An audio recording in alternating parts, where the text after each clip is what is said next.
ہم کانوائے بنا کر جائیں گے اور شپس کو نکلوا کر لائیں گے.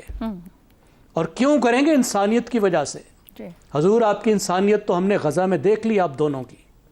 آپ کی انسانیت ہم نے ایران کے شہروں میں بھی دیکھی, ایران کے سکولوں میں بھی دیکھی, ایران کے پلوں میں بھی دیکھی, ایران کی یونیورسٹیوں میں بھی دیکھی. اب ہرمز میں آپ ہمیں اپنی مزید انسانیت کیا دکھائیں گے؟ اور پھر جو آپ نکال کے بنانے لگے ہیں یہ سیکیورٹی ببل, یہ تو آپ کے خود افسران جو ریٹائرڈ ہیں وہ نہیں مان رہے. نیوی کے بڑے بڑے افسران وہ کہہ رہے ہیں کہ اس کا کوئی فائدہ نہیں ہے, یہ ممکن نہیں ہو سکتا, اس طرح کا ببل بن ہی نہیں سکتا. ٹھیک ہے, آپ بہت سارے جہاز لے کر چلے ہیں, آپ ڈسٹرائرز لے کر چلے ہیں, آپ ایئر کرافٹس لے کر چلے ہیں, 15,000 افراد آپ انگیج کر رہے ہیں, لیکن ایک مختلف طرح کی جیوگرافی ہے اور یہ مختلف طرف کی دنیا ہے. یہ پھنسے ہوئے ہیں 20ویں صدی میں.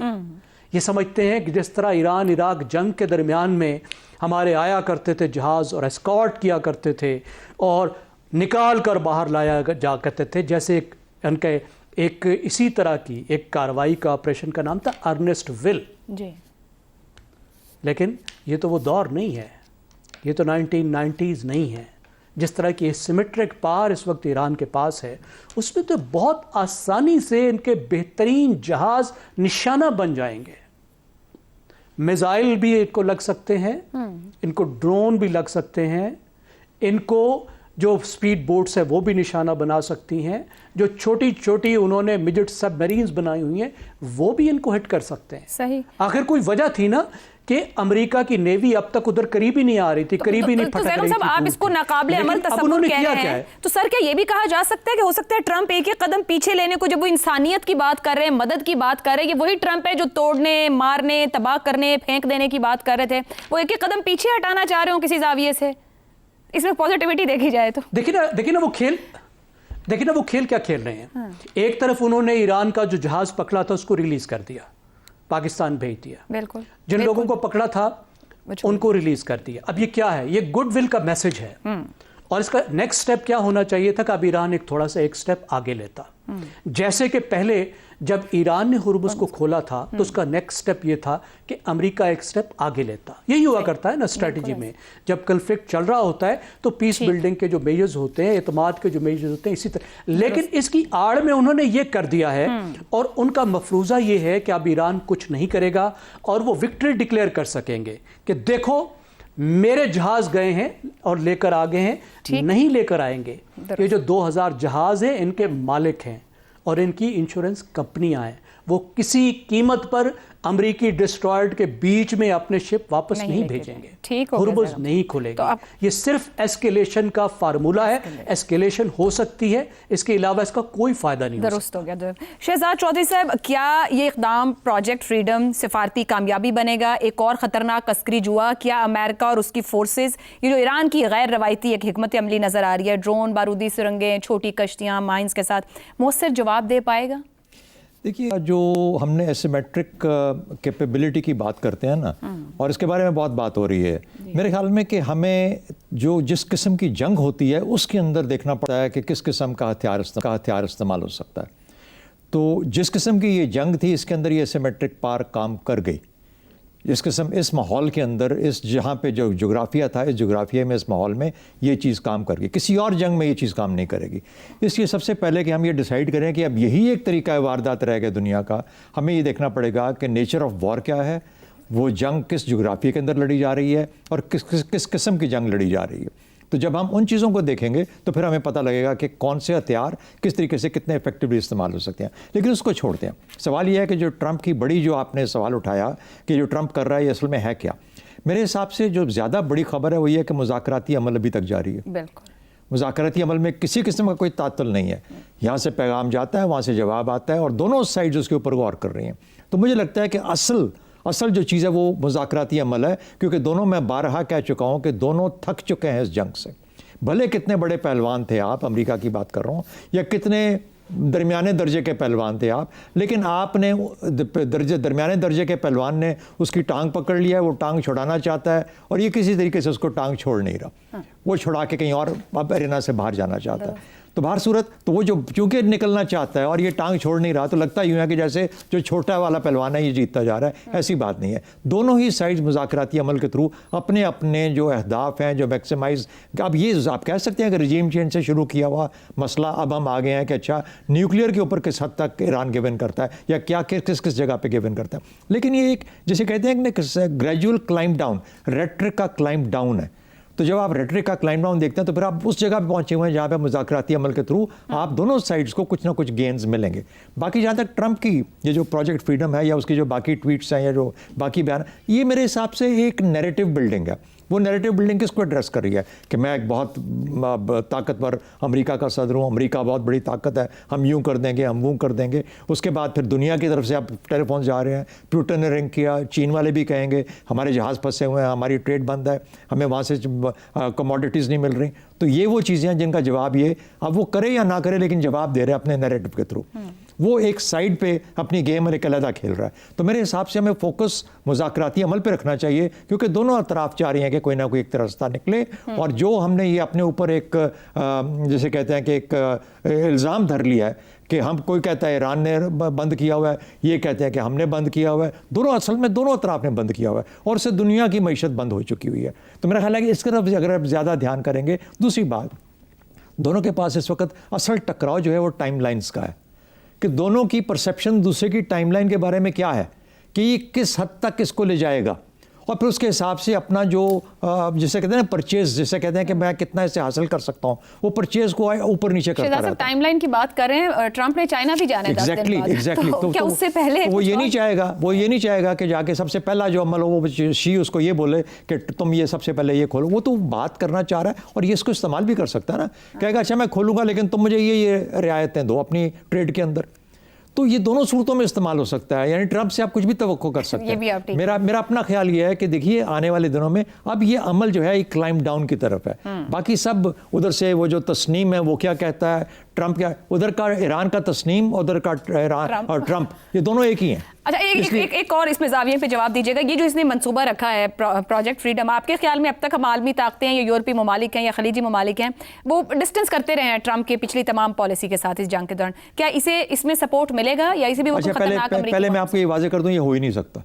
اس کی وجہ یہ ہے کہ جو آپ کی ہرمز کی جو اسٹریٹس ہیں نا وہ آدھی تقریباً سوچا جا رہا ہے کہ مائنڈ ہے اور صرف ایک راستہ کلیئر ہے جو کہ ایران کے پاس سے ہو کے گزرتا ہے. یعنی جو عمان والی سائڈ ہے وہ اس وقت مائن کی ہوئی ہے غالباً انہوں نے. اچھا اس لیے وہ کہتے ہیں کہ پہلے ہم ان مائنز کو ہٹائیں گے اور اس کے بعد پھر دونوں اطراف کا راستہ جانے کا بھی اور آنے کا بھی کھولیں گے. اس وقت ایک ہی راستہ ہے جو کہ ایران کی طرف سے ہو کے گزرتا ہے, جہاں جانا بھی ہے جہاں سے آنا بھی ہے. ایک بات. دوسری بات, ان کے پاس اتنے نیول ایسیٹس جسے کہتے ہیں پرشین گلف کے اندر اتنے ہیں ہی نہیں کہ وہ کسی کو وہاں پہ اسکارٹ کر سکیں. یہ صرف ایک جسے کہتے ہیں فیل گڈ فیکٹر ہے, فیل گڈ فیکٹر دے رہا ہے. اس میں ٹرمپ کا خیال ہے, ٹرمپ کا خیال نہیں, ٹرمپ کو پتہ ہے وہ کیا ہے, حقیقت کیا ہے, لیکن وہ کہانی ایسی بلڈ اپ کرتا ہے کہ کسی مارکیٹس کو فائدہ ہو, تیل کی قیمتیں کنٹرول میں رہیں, میں کوئی امید دلاتا رہا ہوں, جب تک کہ مذاکراتی عمل اپنے اختتام کو نہیں پہنچتا اور اس کو کچھ فائدہ حاصل نہیں ہوتا. تو مجھے لگتا ہے کہ ہمیں فوکس ادھر کرنا چاہیے. باقی ٹرمپ اور تسنیم دونوں کو چھوڑ دیں, اصل میں جو حقیقت جہاں پہ کام ہو رہا ہے ادھر دھیان کرنا چاہیے. درست ہو گیا. حسن نثار صاحب, یہ ٹرمپ جو منصوبہ لے کر آئے ہیں جس کے ذریعے وہ انسانیت کی اور جو لوگ پھنسے ہوئے ان کی مدد کرنا چاہ رہے ہیں, آپ کے خیال میں امریکی جہازوں کی موجودگی جہاں پر ہے, اس سے تجارتی جہازوں کو تحفظ یا سیکیورٹی کا احساس ملے گا؟ دیکھیں, آپ نے پروجیکٹس کا لفظ استعمال کیا ہے کہ ہر پروجیکٹ میں ناکامی, تو یہ پروجیکٹ سے زیادہ بڑھتیں تھیں بیسیکلی, اور بہت زیادہ نقصان یو ایس کو پہنچا ہے. ریسیپشن سے بڑھ کے کچھ نہیں ہوتا, اس میں بہت ڈینٹ پڑ گئے ہیں. دوسری بات, ایرانی اور ہم لوگ جسے انگور کہتے ہیں, گورے اسے گریپس کہتے ہیں, عربی میں اسے عنب کہتے ہیں, اچھا سنسکرت میں اسے دراکشا, فرینچ میں پورے خوشے کے لیے اور لفظ استعمال ہوتا ہے, ایک دانہ انگور کے لیے اور ہوتا ہے.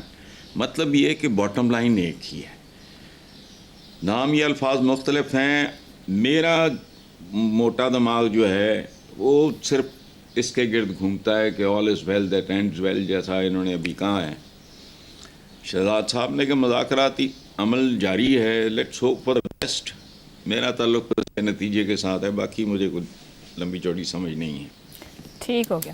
رضا رومی صاحب، جب یہ اس پروجیکٹ کی بات کی گئی یا اس کا اعلان کیا گیا ٹرمپ کی جانب سے، جو کہ آج صبح سے جس کا آغاز ہونا تھا، ابھی تک تو اس متعلق کوئی موجود نہیں کہ کیا آیا وہاں سے کچھ بڑے جہاز نکل پائے ہیں، نہیں نکل پائے، کس طرح اسکاٹ کیا گیا یا تحفظ دیا گیا. مگر ساتھ ہی ایرانی میڈیا سے جو خبر آنا شروع ہوئی وہ امریکی جہازوں کو ایرانی میزائل حملے نے نشانہ بنایا ہے. کیا کہا جا سکتا ہے اس پروجیکٹ کو پہلا بڑا دھچکا ہے؟ کیا نام نہاد سیز فائر کا بھرم بھی ٹوٹے گا، یا اس کو کہا جائے کہ صرف ٹرمپ کی اپنی ایک سوچ ہے یا ایک ناقابل عمل تصور ہے جو اس نے رکھ دیا ہے، ایکچولی وہ آف ریمپ ہی چاہ رہا ہے پوری سچویشن سے؟ جی عائشہ، آپ نے خود ہی جو یہ آف ریمپ کا ذکر کر کے اس پورے منصوبے کو ایک کوزے میں بند کر دیا ہے.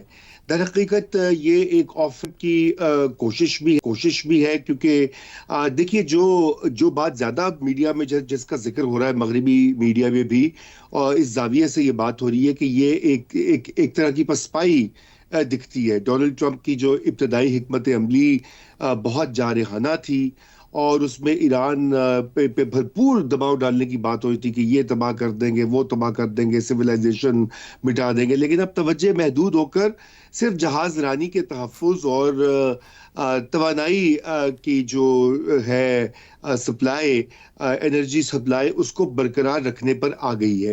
تو اس کا یہی مطلب ہو سکتا ہے نا کہ واشنگٹن نے اب یہ تسلیم کر لیا ہے کہ ایران کے ساتھ مکمل جنگ نہ صرف مہنگی بلکہ ایک غیر یقینی نتائج کی حامل ہوگی. اسی لحاظ سے کوئی واضح کامیابی نہیں، بلکہ یہ اپنا نقصان جو ہے اس کو محدود کرنے کا عمل ہے. لیکن جو آپ نے جو بات کہی وہ کچھ میں ذاتی طور پہ اس کو سمجھتا ہوں کہ یہ امید افزا ایک راستہ بھی بن سکتا ہے کشیدگی کم کرنے کا. اسٹریٹ آف ہارمز جو ہے دنیا کی توانائی کی سپلائی کی شہرگ ہے، اور اگر یہاں جہازوں کی آمد و رفت بحال ہو جاتی ہے، چاہے فوجی نگرانی میں کیوں نہ ہو، تو فوری طور پر عالمی منڈیوں میں استحکام آ سکتا ہے، تیل کی قیمتیں سنبھل سکتی ہیں، انشورنس کا دباؤ بھی کم ہو سکتا ہے، اور حکومتوں کو دنیا کو سانس لینے کا موقع مل سکتا ہے. تاریخ میں ایسا ہوا ہے کہ محدود سیکیورٹی انتظامات بعد میں بڑے سفارتی حل کی راہ ہموار کر سکتے ہیں. اصل مسئلہ یہ ہے کہ یہ سب کچھ یک طرفہ نہیں ہو سکتا. ایران کے نقطۂ نظر سے اگر یہ آپریشن اس کی خود مختاری کو نظر انداز کر کے کیا جا رہا ہے تو پھر رد عمل اس کا آئے گا. اور اب سوال یہ پیدا ہوتا ہے کہ کیا ایران جہازوں پر حملہ کرے گا؟ براہ راست امریکی بحریہ پر حملے کا امکان تو کم ہے، کیونکہ اس سے مکمل پھر دوبارہ سے جنگ جو ہے وہ ریسٹارٹ ہو سکتی ہے. ایران بھی نہیں وہ چاہتا، اور وہ سبھی کے لیے نقصان دہ ہوں گے اس کے اثرات. لیکن ایران کو لیکن امکان زیادہ یہ کہ وہ محدود اور حساب شدہ ٹارگیٹڈ قسم کے اقدامات کرے گا. ایران تک جو جہازوں کو رضا رومی صاحب، ایسے میں یہی سوال بنتا ہے جو آپ نے بات کہی نا، محدود اور حساب شدہ. ہم نے جنگ کے دوران بھی دیکھا کہ اس نے نیبرنگ کنٹریز میں بھی اور جہاں جہاں ہٹ کیا، ٹارگٹ کیا، اس نے ایک ریسٹرینٹ کے ساتھ مگر محدود اور ٹارگٹڈ ضرور اٹیک کیے اپنے دفاع کے لیے. یہ فرمائیے گا، اب وہ کہتا ہے کہ یہاں سے ہرمز کے اندر سے اس کے قوانین کے مطابق، اس کے حساب سے، اس کی پاسداران کے حساب سے کشتیاں موو کریں گی. آپ نے ہرمز کا ایک نقشہ بھی وہ جاری کرتے ہیں کہ یہ اب ان کے حساب سے نقشہ ہے. کیا ایز اٹ از اس کو رکھتے ہوئے چیزیں نارمل ہو پائیں گی؟ جی دیکھیے، وہ جو ریٹیلیٹری سٹیپس ہے ایران کے، ان میں مطلب یہ ڈرونز کی نگرانی اور جہازوں کو روکنا، یا حملے جو کہ براہ راست جن میں پلازیبل ڈینائبلٹی جیسے کہا جاتا ہے وہ بھی ہوگا. تو مقصد ایران کا یہ کہ وہ اپنی موجودگی اور کنٹرول کا پیغام دے امریکہ کو اور دنیا کو، کیونکہ اب وہ یہ اس بات پر اڑ گئے ہیں کہ یہ آبنائے ہرمز جو ہے وہ ایران کے کنٹرول میں ہے، اور وہ جو چاہے وہاں پہ کریں اور دنیا کو تسلیم کرنا پڑے گا. اب یہی نقطہ ہے کہ یہاں پر یہ عائشہ خطرہ بڑھ جاتا ہے کہ اتنی بھاری عسکری موجودگی اور غیر واضح قواعد جب ہوں تو یہ سب مل کر غلط فہمی یا حادثاتی تصادم جو ہے اس کو جنم دے سکتے ہیں. تو ایسے ماحول میں چھوٹا سا واقعہ بھی تیزی سے بڑے بحران میں بدل سکتا ہے. تو ابھی یہ ہے کہ ایران کو بھی بہت ہوش مندی کا مظاہرہ کرنا ہوگا، اور امریکہ کو تو اب کیا ہی اللہ ہی حافظ ہے کہ جس طرح کی صدر ٹرمپ روزانہ کوئی نئی یہ لے آتے ہیں سوچ پالیسی. تو لیکن تھوڑا ٹون ڈاؤن ہوئے ہیں وہ بھی پچھلے 3-4 دن میں جس حساب کی گفتگو کرتے ہیں. بالکل اپنی ضرورت کو ہوئے ہیں، کیونکہ حالات اچھے نہیں ہیں یہاں امریکہ میں. ان کی جو اوپینین پولز ان کے حق میں وہ مزید نیچے گر گئے ہیں، اور لوگوں کی جو ڈسسیٹسفیکشن ہے وہ اور بڑھ گئی ہے کیونکہ گیس کی قیمتیں اور اوپر گئی ہیں پچھلے 2 دنوں میں. یہ مطلب پیٹرول کو گیس کہا جاتا ہے امریکہ میں. جی بالکل ٹھیک ہو گیا رضا رومی صاحب. ایک بریک سے واپس آئیں گے تو ہم بات کریں گے پاکستان کو سب سے سپیریئر ایگزام ہے CSS, اس کے نتائج کیا بتا رہے ہیں کہ کامیابی کی شرح بمشکل 2.5 سے 3.25% کے درمیان ہے. اس پر گفتگو رہے گی بریک کے بعد. پروگرام میں ایک بار پھر خوش آمدید. فیڈرل پبلک سروس کمیشن کی جانب سے CSS 2025 کے نتائج کا اعلان کیا گیا ہے. 12,792 میں سے محض 342 امیدوار ہی تحریری اور زبانی امتحان پاس کر سکے ہیں, جبکہ صرف 170 امیدواروں کی تقرری کی سفارش کی گئی ہے, جن میں سے 86 خواتین اور 84 مرد امیدوار شامل ہیں. کیا کامیابی کی شرح 2006-7% رہنا صرف مشکل امتحان کی عکاسی نہیں بلکہ گہری و پیچیدہ حقیقت کی نشاندہی کرتا ہے, جہاں ہزاروں نوجوان برسوں کی محنت, وقت اور وسائل صرف کرنے کے باوجود اس منزل تک نہیں پہنچ پاتے جسے وہ اپنی زندگی کا سب سے بڑا ہدف سمجھتے ہیں. CSS جو طاقت, اختیار اور سماجی وقار کی علامت سمجھا جاتا ہے, آج بھی نوجوانوں کے لیے سب سے بڑی خواہش بنا ہوا ہے. ہر سال ہزاروں امیدوار اس امید کے ساتھ اس امتحان میں شریک ہوتے ہیں کہ وہ ملک کی اعلیٰ بیوروکریسی یعنی بابو کلچر کا حصہ بن سکیں گے. دوسری جانب دنیا تیزی سے مصنوعی ذہانت, انوویشن اور انٹرپرینورشپ کی طرف بڑھ رہی ہے, جہاں کامیابی کا معیار محض ایک نوکری نہیں بلکہ تخلیقی صلاحیت, مسئلہ حل کرنے کی مہارت اور نئے مواقع پیدا کرنے کی صلاحیت بن چکا ہے. مگر پاکستان کا تعلیمی نظام اب بھی بڑی حد تک یادداشت, رٹا اور روایتی امتحانی طریقہ کار تک ہی محدود ہے. یہ صورتحال محض ایک امتحان یا کیریئر کے انتخاب کا مسئلہ نہیں بلکہ گہرے سماجی اور تاریخی تناظر کی عکاسی بھی کرتی ہے, جہاں سرکاری عہدہ اور اختیار کو کامیابی کا سب سے بڑا پیمانہ سمجھا جاتا ہے. یہ صورتحال بہت جنم دیتی ہے کہ آج کے پیچیدہ اور تیزی سے بدلتے ہوئے دور میں ایک جنرلسٹ آفیسر واقعی ہر شعبے کو مؤثر انداز میں چلا سکتا ہے. کیا واقعی ریاست کو آج بھی اتنی ہی بیوروکریسی درکار ہے جتنی ٹیکنالوجی سے قبل درکار تھی؟ انہی سوالوں کے جواب تلاش کرتے ہیں سوال پینل کے لیے. CSS امتحان 2025 کامیابی کی شرح صرف 2.67%. پرکشش ریاستی ملازمت, مراعات اختیارات کے باوجود شرح کامیابی خطرناک حد تک کم. امیدواروں کی نااہلی یا نظام ہی قابلیت کا تعین نہیں کر پا رہا. رضا رومی صاحب, آپ تو پورے پروسیجر سے گزرے دہائیاں پہلے, یہ بتائیے گا کہ کس بات کی طرف یہ سب اشارہ ہے؟ امتحان اور نصاب کے اندر بنیادی تضاد ہے, کیا ہم سمجھنا چاہیں گے آپ سے؟ جی بہت شکریہ عائشہ. اور دیکھیے مسئلہ یہ ہے کہ یہ بڑا پیچیدہ ایک معاملہ ہے, کیونکہ اس کی وجہ یہ ہے کہ ہمارا جو تعلیمی نظام ہے یہ اس کا بھی ایک بہت بڑا جیسے کہنا چاہیے وہ ایکسپوز ہو جاتا ہے کہ ہم اسٹوڈنٹس کو اسکولوں میں, کالجوں میں, یونیورسٹیوں میں ماسٹرز کی ڈگریز بھی لوگ لے لیتے ہیں, لیکن کرٹیکل تھنکنگ جسے کہا جاتا ہے یا انالیسس کرنے کی جو مہارت ہوتی ہے وہ نہیں سیکھ پاتے. دوسری بات یہ ہوتی ہے کہ یہ سارا جو امتحان ہے انگریزی میں ہوتا ہے. اب یہ ایک بہت بڑا امپیڈیمنٹ ہے. اس کے اوپر بڑی ڈیبیٹ ہے کہ کیا پاکستان میں صرف انگریزی زبان ہی جو انگریزوں کی لیگیسی ہے اسی کی بنیاد کے اوپر سلیکٹ کیا جائے کینڈیڈیٹس کو CSS کے لیے, تو یہ بھی ایک بہت بڑا امپیڈیمنٹ ہوتا ہے. ہر حکومت آتی ہے وہ کہتی ہے جی ہم یہ CSS کا امتحان بہتر کریں گے. ابھی احسن اقبال صاحب نے بھی جب پچھلی بار وزیر تھے تو انہوں نے اعلانات کیے, ابھی بھی کوئی میرے خیال سے کچھ چل رہے ہیں تجاویز, لیکن بیوروکریسی کا غلبہ اتنا مضبوط ہے جو چلاتے ہیں سیاسی حکومتوں کو بیوروکریٹس کے, وہ کوئی تبدیلی نہیں ہونے دیتے. اب دیکھیے نا FPSC کے تحت یہ جو امتحان ہے یہ نصاب اس کا بالکل بدلنے والا ہے. یہ 21ویں صدی سے متصادم ہے, غیر واضح ہے. پیپر سیٹنگ اور مارکنگ جو ہے وہ سبجیکٹیو ہے, اور امتحان اکثر ایسے سکلز کو ترجیح دیتا ہے جو ایک مخصوص تعلیمی پس منظر, خاص طور پہ مضبوط انگلش لینگویج پہ کمانڈ سے جڑے ہوتے ہیں. تو یہ ایک جسے انگریزی میں کہا جاتا ہے اسٹرکچرل بائس ہے.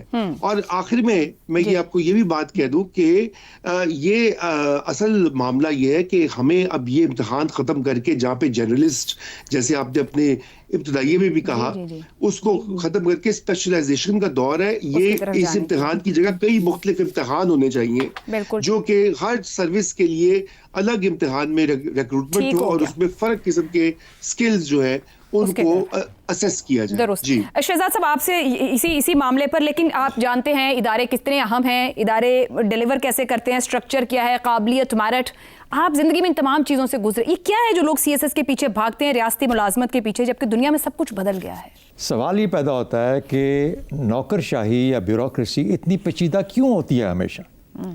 جس دن یہ پیچیدگی ختم ہو گئی نوکر شاہی سے اور بیوروکریسی سے، میرا خیال ہے کہ زندگی سب کی آسان ہو جائے گی. اور یہ پیچیدگی کہیں نہ کہیں پہ ہم اس پروسیس میں سے گزرتے ہوئے کریٹ کر لیتے ہیں، ہم اس کی بنیاد بنا لیتے ہیں پیچیدگی کو. اس وجہ سے، اور مجھے ایک یاد آتا ہے، وہ ایک ان کا بہت پرانا ایک PTV کا تھا، جس کے اندر کے نوکر شاہی پہ کچھ پروگرامز بنے، اور کبھی کسی کو کلپ ملے تو ضرور سلیمہ ہاشمی کا وہ دیکھے، جس کے اندر وہ شعیب ہاشمی کے ساتھ وہ گفتگو کر رہی ہیں اس کے بارے میں. بہرحال وہ ایک سائڈ کی بات ہے. دوسری آپ نے کہا 2.67% لوگ جو ہیں وہ کامیاب ہوئے. 2.67% اس لیے 2.67% ہے کیونکہ جو تعداد اپلائی کرتی ہے وہ اتنی بڑی ہوتی ہے، اتنی بڑی تعداد ہے جو اپلائی کرتی ہے کہ صرف 2.67. اب وہ اگر آدھی ہو جائے تو یہ 2.67 5.2% ہو جائے گا. آپ فرق دیکھیں کس طرح اس کا. اچھا اب سوال یہ پیدا ہوتا ہے اس سے کہ اتنے لوگ کیوں اپلائی کرتے ہیں؟ گورنمنٹ کی نوکری کے اندر کون سی ایسی چیز ہے؟ یعنی نوکر بننا ہم سمجھتے ہیں کہ ایک بہت بڑا کمال ہے. اس وجہ سے کوئی سائنسدان نہیں بنتا یہاں پہ، کوئی استاد نہیں بنتا، کوئی محقق نہیں بنتا، کوئی تحقیق والا نہیں بنتا، کسی بھی طریقے سے ہم ان رستوں پہ چلتے ہی نہیں ہیں، ہم کوئی ریسرچز نہیں کریٹ کرتے. تو یہ معاملہ ہماری میرے خیال میں اس کی پالیسی کے اندر سب سے بڑا مسئلہ یہ ہے. آپ جو بیوروکریٹس جو ہیں وہ سن رہے اگر ہوں گے تو برائے مہربانی تھوڑا سا ذرا اپنا ہاتھ ہولا رکھیں ان چیزوں کے اوپر. سب سے پہلی بات ہے گورنمنٹ جو ہے وہ پالیسی ہونی چاہیے کہ ہم 50% 60% لوگ پرائیویٹ مارکیٹ سے لیں گے لوگوں کو، جن کو کہ بیوروکریسی میں اس 4 سال 5 سال کے عرصے کے لیے ان کی قابلیت کی بنیاد پہ ان کو انڈکٹ کیا جائے گا.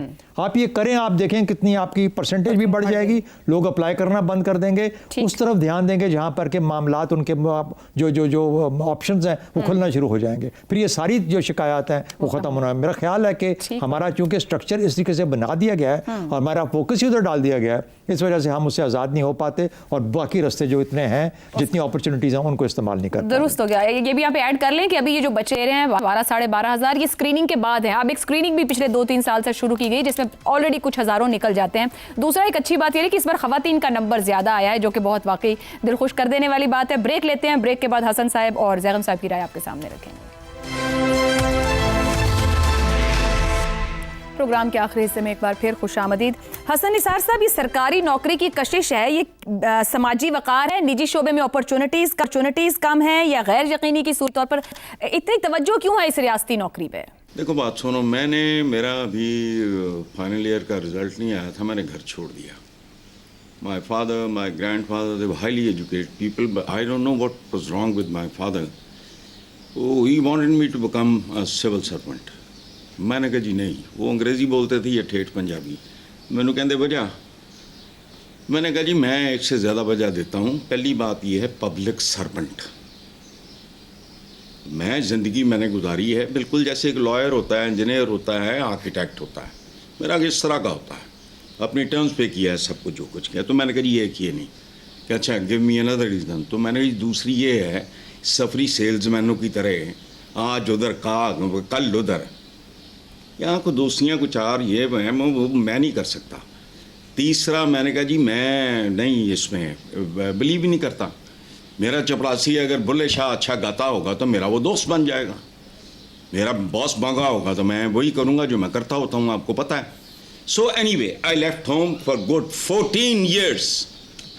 انہوں نے کہا کہ تو کہہ رہا ہے میں رائٹر بنوں گا تو بھوکے مرو گے. میں نے کہا جی آپ کے پاس نہیں آؤں گا. اس پہ بات بڑھ گئی اینڈ آئی لیفٹ. خیر ایک خاص مینٹیلٹی ہوتی ہے، قطعاً نہیں، ایک خاص ذہنیت ہے جو اس طرف جاتی ہے. اینی وے، اور وہ بہت سطحی بھی ہے اور ان کو کوئی نظر نہیں آتا نا. اس میں بہت زیادہ سیکیورٹی ہے جب تک آپ ریٹائر نہیں ہوتے، یہ وہ سارا. دوسری بات یہ جو رضا رومی صاحب نے کی ہے انگریزی کی، انگریزی کو تو مارو گولی. اینی پروگرام، اینی بڈی. آپ کی تو اردو 30% غلط ہوتی ہے. آپ کے بڑے بڑے فن خان دانشور ٹی وی پہ بیٹھے دارالخلافہ کہتے ہیں اسلام آباد کو. آپ کو نہیں پتا وہ دارالحکومت ہے. خلیفے تو کب دے گئے ہیں.